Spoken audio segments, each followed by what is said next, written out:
President Trump has further intensified his strategy against the Chinese government. He warned that if Beijing does not withdraw its retaliatory tariffs on American products, a 50% additional tariff will be imposed starting Wednesday. We're losing hundreds of billions of dollars to China every year. Until we fix this, I'm not making any deals. Taiwan's president stated that her country will not respond with counter tariffs against the U.S. In fact, Taiwan has developed a plan with the U.S.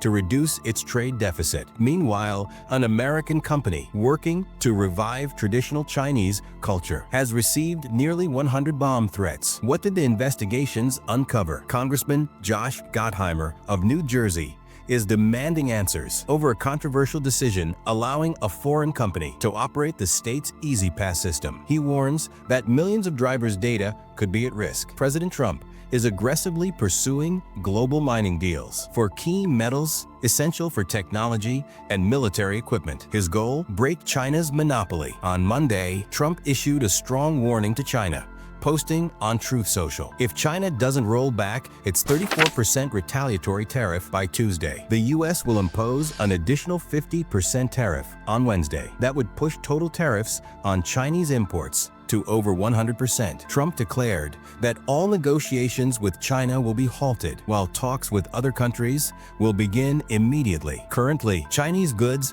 already face 65% to 70% tariffs. Trump emphasized that until the trade deficit is eliminated, there will be no deal with China. More than 50 countries have already reached out to Trump to negotiate. We're losing $1 trillion to China every year. Until we fix that, I'm not backing down. The U.S.'s largest trade deficit is with China, nearly $300 billion last year. China's foreign ministry responded, saying that threats and pressure are not the right approach to dealing with China. On the other hand, Trump stated that many leaders from Europe and Asia are eager to strike deals. But I've made it clear, we won't tolerate deficits. We either benefit or at least reach parity. The U.S. has now imposed a 10% base tariff on all trade partners, with higher tariffs on nations accused of unfair trade practices. Trump says he has no intention of stepping back. While he doesn't want to see global markets fall, he's not concerned about market sell-offs either. On Monday, the U.S. stock market dropped. The Dow fell 1.3%. The S&P 500 entered a bear market, and the Nasdaq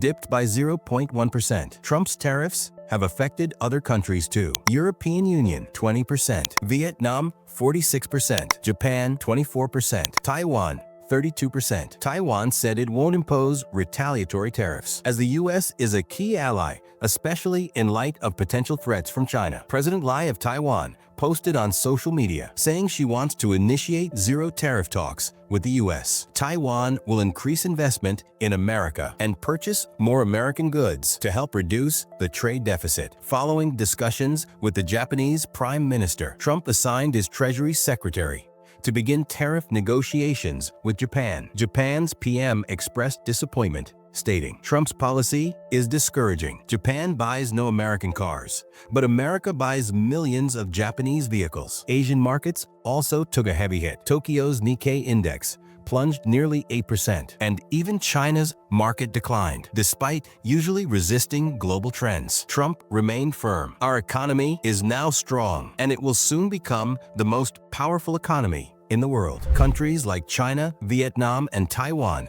are all now ready for negotiations. Meanwhile, crude oil prices have dropped to their lowest levels since 2021. Base metal prices in China have also fallen. On Monday, oil dropped by 3% amid fears that a U.S. China trade war could lead to a global recession. Metal prices were also hit hard. Copper dropped 6% on the Shanghai Futures Exchange, reaching a 3-month low. Last week, gold prices had reached a peak, but have since seen a sharp decline. Investors are increasingly worried about the U.S.-China trade tensions and their long-term impact. Yet, President Trump shows no signs of backing off from his comprehensive tariff strategy. Expectations are now rising that interest rates might be cut in response to market pressures. In another alarming development, a U.S. performing arts company called Shenyun, dedicated to reviving traditional Chinese culture, has received bomb threats. Taiwanese police investigations are connecting these threats to Huawei, the the Chinese tech giant. The threatening emails were reportedly sent from locations near Huawei's research center. Shenyun is known